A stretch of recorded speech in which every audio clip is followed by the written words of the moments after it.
Tailleur, orateur de la Seine-Saint-Denis. Quel que soit votre niveau de départ, vous pouvez progresser. La seule condition, c'est que vous y mettiez de vous-même. Quand tu parles et que les gens t'écoutent et que les gens te regardent, t'as l'impression que tu peux tout faire. Tu peux conquérir le monde. Allez, on va faire un pour-contre. Allez Franck, si t'as pas d'argument, tu rentres. Donc moi je suis pour 3 raisons. Zéro argument, alors ça c'est de la merde. Voilà, ça suffit. Les hop là.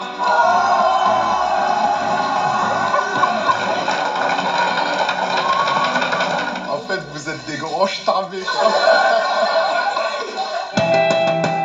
J'aime parler devant les gens, j'aime être écouté, j'aime faire ressentir des émotions. Vous pensez quoi du fait que je veuille devenir acteur? Moi, ce que je veux, c'est que tu sois heureux.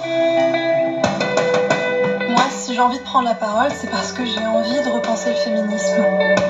La parole, c'est une arme. C'est quelque chose qui me permet de pouvoir me défendre. On va y arriver. Je te jure qu'on va y arriver. On n'est pas loin du tout. Demain, la tête haute, je marcherai fière. La parole qui convainc, la parole qui émeut, la parole qui touche, c'est celle-là qui nous rassemble. Avant, quand on voulait manifester son attachement à la liberté d'expression, on disait « Je suis Charlie ». Maintenant, à partir de ce soir, je dirai aussi « Je suis Sonny ». Voici venue l'heure du jugement dernier. Est-ce que vous êtes prêts à leur faire un triomphe? Alors, bonsoir. Pour la première fois, on prend une leçon, on va dire une seule situation, du livre d'Elf B1, l'atelier. Donc, la première situation, vous avez bien vu le film et maintenant, on va répondre aux questions. La première question était, regardez le document 1, qui est la photo, identifiez les informations de l'affiche, le titre, le sous-titre, le nom du réalisateur, la critique et la parole. Alors, on va dire le titre, c'est à voix haute. Sous-titre, la force de la parole. Réalisateur, Stéphane de Freitas. La critique, vous ne pouvez pas passer à côté. Et la photo, c'est une personne qui semble parler fort et qui associe un geste à la parole. Donc, passons à l'activité 2 et c'était la vidéo. Je vous ai mis ça en première partie de la vidéo.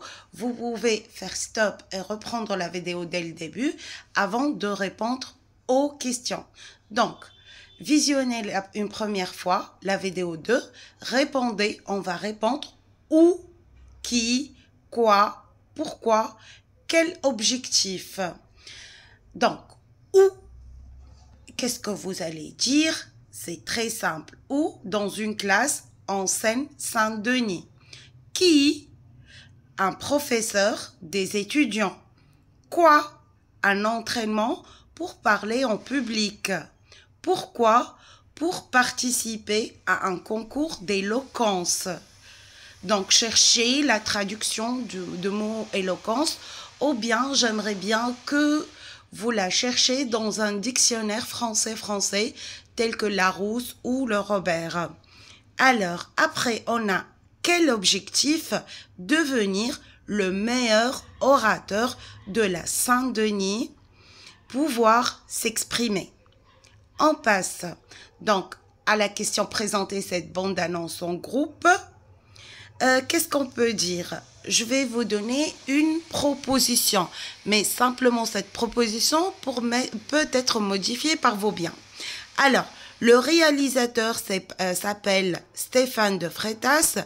Le documentaire présente des étudiants qui se préparent pour un concours d'éloquence. Pardon pour l'arrière-bruit. Donc, il montre le travail, les critiques et les efforts. Il présente le résultat final du travail. On reprend question C. Visionnez à nouveau la vidéo et répondez.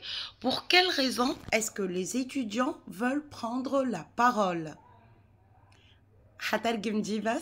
Donc, ايه هي الأسباب الريزن اللي عشانها les étudiants عاوزين ياخذوا الكلمة.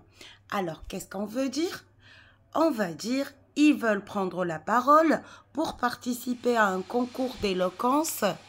Ils voudraient être écoutés, transmettre des informations. Certains voudraient être acteurs, une autre voudrait repenser le féminisme. Une autre ou un autre pense que la parole est une arme. B. À votre avis, en quoi consiste l'exercice pour ou contre? À partir d'un sujet, à mon avis, une personne dit qu'elle est pour et l'autre dit qu'elle est contre. Elles argumentent. C'est de l'argumentation. On passe à l'activité 3.